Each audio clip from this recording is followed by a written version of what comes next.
Sir एक company है जिसका नाम है HAC, HAC कंपनी नाम है, इसका टोटल 10,000 शेयर है। कितने का? 10,000 शेयर है टोटल इसके।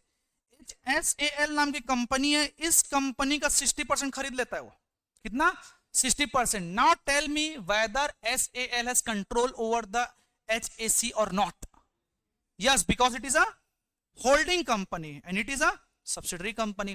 अब मुझे एक बात बताओ, माइनॉरिटी कितना है? 40%। वेरी गुड, अब तुम समझ गए माइनॉरिटी 40% है। तो कैसे आएगा इसका पता है? 40% of HAC share capital plus 40% of HAC reserve and surplus, मतलब शेयर होल्डर फंड का 40%। माइनॉरिटी इंटरेस्ट अलग से दिखाना पड़ेगा आप लोग को। क्या दिखाना पड़ेगा उसको? अलग से दिखाना पड़ेगा। क्लियर है बच्चे लोग यहां तक? एवरीवन एक बार पानी पियो सबको।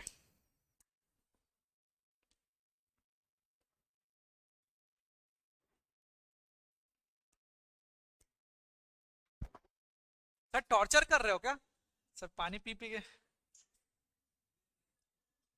मैं चाहता हूं कि इस चैप्टर को तुम जितना आराम से हो जाके समझो भाई। मैंने ये नहीं बोला। ठंड लग रही है?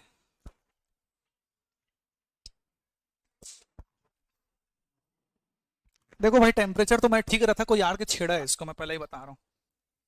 मैं 28 में रखा था क्योंकि कोई आके इसको 24-25 किया है। यही लोग हैं, वैभव हंस रहा है। Done everyone? समझ आया कि नहीं आया? एक बार फिर से बताता हूं। माइनॉरिटी मतलब क्या होता है पता है सर? ऐसा पार्ट ऑफ नेट एसेट जो पेरेंट कंपनी कंट्रोल नहीं करता। कौन? पेरेंट कंपनी कंट्रोल नहीं करता। तो सर हमको पहले नेट एसेट निकालना पड़ेगा। क्या निकालना पड़ेगा हम लोग को? Net asset. चलो, तुम लोग पता है इस चैप्टर के नाम एक चीज समझाता हूं तुम लोग को। कोई भी क्वेश्चन बनाने के लिए ना आपको इतना ज्यादा डीपली पढ़ना पड़ेगा ना, पहले बता रहा हूं। नेट एसेट अलग, उसका 20% अलग, उसका 80% अलग, फिर दोनों का 100% अलग। तुम लोग पता है फिर आगे जाके ना पोस्ट और प्री होता है। कैसे बताऊं? जरूरी नहीं है ना भाई कि तुम कंपनी को 1 अप्रैल को ही खरीदो, बीच में खरीद ले तो उसके पहले का उसका, उसके बाद का मेरा। असली में तब आएगा तुम लोग को। तो मतलब इतना ज्यादा कंफ्यूजिंग है पता है चैप्टर, इतना ज्यादा अगर आप लोग प्यार से इज्जत से नहीं समझते तो। और मैं पहले इंटीमेट कर दिया हूं, जो कल नमूने लोग आए बिना बैकअप देखे, जो बैकअप देख रहे होंगे, जो नहीं देखेंगे उनको बता देना। बिना समझाए तो तुम्हारी जवाबदारी, जैसे मैंने पहले से दिया था, पर जैसे मैं पहले से बता दिया हूं, इसमें कोई गैप नहीं होना चाहिए। क्लियर है? चलो अभी स्टार्ट करते हैं आप लोग का concept of net asset. Net asset concept वापस से पढ़ाता हूं मैं, ध्यान समझना। नेट एसेट मतलब होता क्या, समझते जाइए।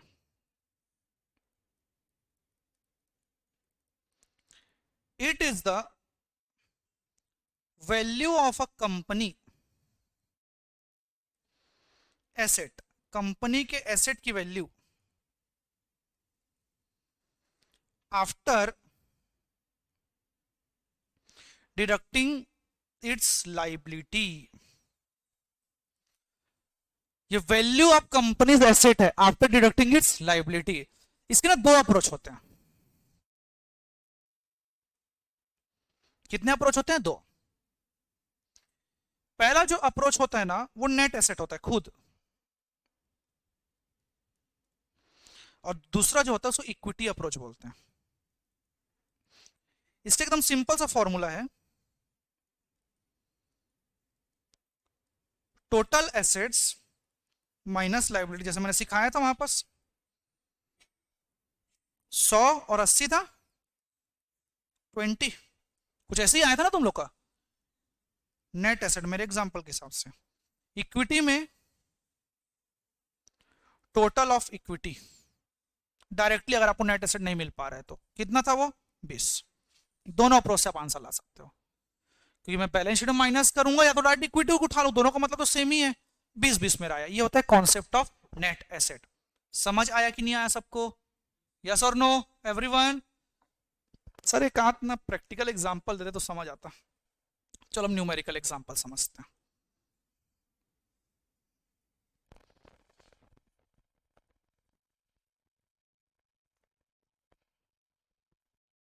Consolidation example. तो ध्यान समझना, मैं दोनों के बैलेंस शीट बना रहा हूं, साइड साइड, पेरेंट और सब्सिडरी के। आप लोग को आइडेंटिफाई करना है कैसे कंसोलिडेट हम लोग करने वाले हैं, ठीक है। मैं इस साइड पेरेंट कंपनी का बैलेंस शीट बनाता हूं, इस साइड में सब्सिडियरी का बनाता हूं। थोड़ा ध्यान दीजिएगा। बोलो बेटा, कंसोलिडेशन कौन करता है? होल्डिंग कंपनी, ठीक है। मतलब पेरेंट कंपनी कंसोलिडेट करेगा, ठीक है सर। देखते हैं क्या क्या पहलू पता चल सकते हैं। इसका इक्विटी शेयर कैपिटल है 30,000, रिजर्व एंड सरप्लस है 3,000, करेंट लायबिलिटी है 7,000। टोटल कितना हुआ सर? 30, 3, 7, 40 हुआ क्या? यस और नो? पीपी 20,000, कितने का? 20,000, प्रॉपर्टी प्लांट इक्विपमेंट। इन्वेस्टमेंट इन सब्सिडियरीज 15,000 का, करेंट एसेट 5,000 का। क्या 40,000 हुआ? 40,000 और 40,000। क्लियर है? ये पेरेंट कंपनी डाटा ऐसे देखने मिलेगा आप लोग को। सब्सिडरी के बारे में समझते हैं। इसका इक्विटी शेयर कैपिटल पोर्शन है 10,000, रिजर्व एंड सरप्लस है 5,000, करेंट लायबिलिटी है 5,000। यस और नो? इसका पीपी है 8,000, इसका करेंट एसेट है 12,000। टोटल कितना हुआ? 20,000 और 20,000। क्लियर? एक बार देख लो बैलेंस शीट को सबको।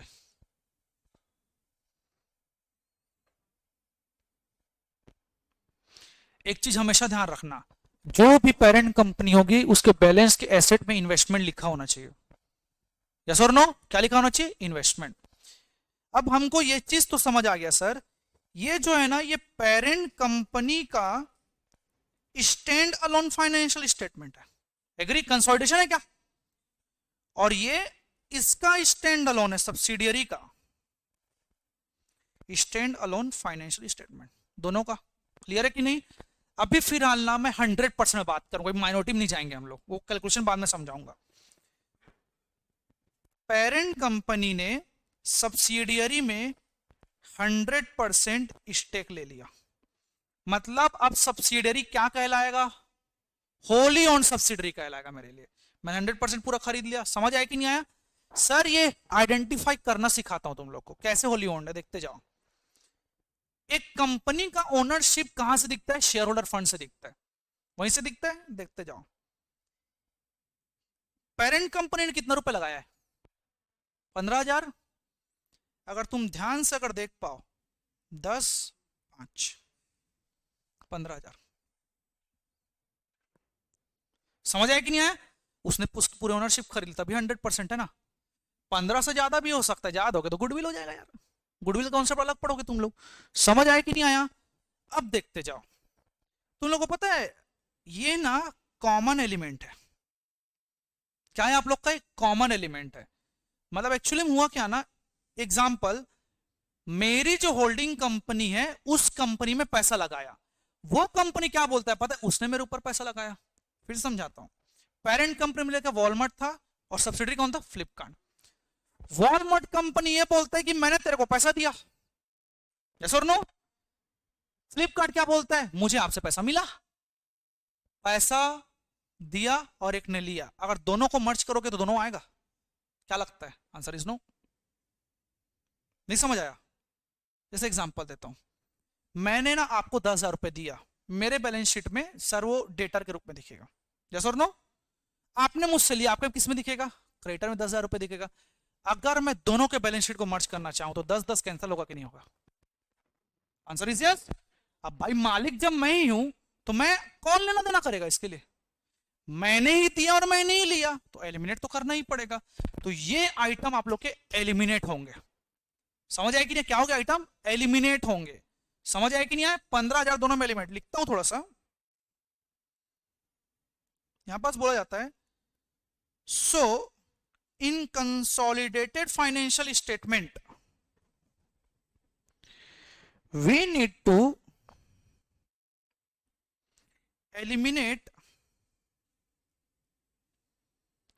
Parent company investment in subsidiary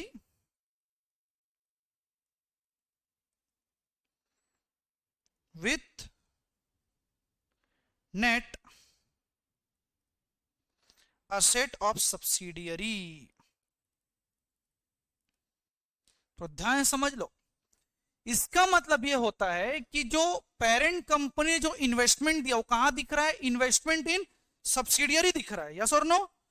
क्या चीज खरीदा है, नेट एसेट। क्या खरीदा है, नेट एसेट। नेट एसेट का फॉर्मूला होता है टोटल एसेट्स माइनस लायबिलिटी, आया ना 15,000। तो इन दोनों आप लोग के सेम आइटम है, तो दोनों को आप लोगों को कैंसिल करना पड़ेगा। इसका मतलब अगर मैं क्लियर से बात बोलूं, means all common transaction will be eliminated. जितने भी कॉमन ट्रांजैक्शन है सबको एलिमिनेट करना पड़ेगा। समझ आया कि नहीं आया तुम लोग को? सर एक बार कंसोलिडेशन बना के दोगे क्या? एक बार कंसोलिडेशन इसका बना के देता हूं मैं तुम लोग को, समझ आएगी ना, तब तुम लोग को समझ आएगा कैसे बनेगा। देखते जाओ, दोनों के आइटम साथ में लाना है आप लोग को। यहां पास क्या कोई मॉनिटरी इंटरेस्ट है? क्या कोई मॉनिटरी इंटरेस्ट है? नहीं, 100% है। तो माइनॉरिटी होता तो भाई मत पूछो, बहुत समय लगता। सिंपल एग्जांपल लेते हैं, 100%। होली ऑन तो सबसे इजी है पार्ट है। Consolidated financial statement. क्या क्या पोर्शन कैसे आएगा, मतलब समझाता हूं। सबसे पहले कंसोलिडेशन में एक आएगा आप लोग का इक्विटी शेयर कैपिटल, एक आएगा रिजर्व एंड सरप्लस। मैं जो बोलते जा रहा हूं उसको थोड़ा ध्यान से समझना, ठीक है। फिर उसके बाद आपका आएगा करंट लायबिलिटी, जैसा था। एक आपका आएगा होल्डिंग कंपनी का, दूसरा आएगा सब्सिडरी कंपनी का। थोड़ा ध्यान से समझना। होल्डिंग का कितना था, 7,000। 7,000 सब्सिडी कितना, 5,000। ये मेरे होल्डिंग का, ये मेरे सब्सिडियरी का। क्या मुझे 100% हमेशा कंसोलिडेट करना पड़ता है? यस। अभी तो 100% है तो कोई क्वेश्चन रेज नहीं होता। कितना होगा total, 12,000। Equity reserve and surplus समझाऊंगा तुम लोग को। पीपी की कहानी फिर से, सर होल्डिंग का 20, सब्सिडरी का 8, 28 टोटल। लिखना पड़ेगा सर 20,000 प्लस 8,000। 20,000 आप लोग के होल्डिंग का, 8,000 सब्सिडियरी का। टोटल कितना हुआ, 28,000। क्लियर है सबको यहां तक? फिर आता है तुम्हारा क्या, इन्वेस्टमेंट इन सब्सिडरी आएगा। इन्वेस्टमेंट इन सब्सिडरी यहां का एलिमिनेट, और सब्सिडियरी का नेट एसेट एलिमिनेट। समझ आया कि नहीं आया? लिख के भी समझाऊंगा। करंट एसेट, सर होल्डिंग का 5,000, उसका 12,000। 5,000 प्लस 12,000 कितना हुआ, 17,000। यस और no? And who has the control, parent की सब्सिडियरी? पेरेंट। तो यहां पेरेंट के equity share capital reserve surplus आएगा। कितना है भैया, 30,000 और 3,000। देखते जाते हैं सर, पहले टैली करके देखो। 33 और 12 45, 28 प्लस 17 45। ये टैली हो गया। ये कंसोलिडेटेड फाइनेंशियल स्टेटमेंट है। अब इसकी मैं कहानी क्लियर करता हूं कि क्या क्या तुम लोगों ने एलिमिनेट किया, ठीक है। जिस होल्डिंग का है, कारण समझा रहा हूं मैं। पता है सर हम सब्सिडरी का भी तो ला सकते थे, क्यों नहीं लाया, मैं समझाता हूं। तुम लोग कैंसिल किस चीज को क्यों, पता है? इन्हीं दोनों को, यही दोनों नहीं आया बस कंसोलिडेशन में। आप लोगों को पता है कि इन्वेस्टमेंट इन सब्सिडियरी 15,000 जो दिख रहा है ना बेटा, वही वो चीज है 15,000 जो सब्सिडियरी का इक्विटी शेयर कैपिटल है। दोनों सेम चीज है। अगर मैं रिकॉर्ड करूंगा तो डबल हो जाएगा भाई, डबल। कभी भी कंसोलिडेटेड फाइनेंशियल स्टेटमेंट में इन्वेस्टमेंट इन सब्सिडियरी नहीं आ सकता। किसमें इन्वेस्टमेंट क्यों, जब कंसोलिडेट किया तो और कौन इन्वेस्टमेंट बचा है भाई, खत्म करना पड़ेगा। और इन्वेस्टमेंट है कौन सा, शेयर होल्डर फंड्स। तो दोनों को मैंने एलिमिनेट किया। मतलब यहां पास क्लियर से बात बताऊं कैसे आया है। होल्डिंग प्लस सब्सिडरी का 0 आया है, सीधी सी बात। सब्सिडरी का आया है लेकिन कितना आया है, 0, क्योंकि सर 100% ओन है। वही अगर 80% होता ना तो 20% आता। इतना तो समझ सकते हो तुम लोग। मतलब लेट्स एग्जांपल, इसको मैं थोड़ा सा भी फिलहाल के लिए अल्ट कर रहा हूं ना, सिर्फ तुमको समझाने के लिए। सपोज ये 20,000 होता इक्विटी शेयर कैपिटल और रिजर्व एंड सरप्लस, कितना होता? 20,000 होता ना। एक मिनट, ये हुआ 20,000। इसके इन्वेस्टमेंट में ना 16,000 लिखा हुआ है। कितना लिखा हुआ है? 16,000। मतलब किसने कितना एक्वायर किया?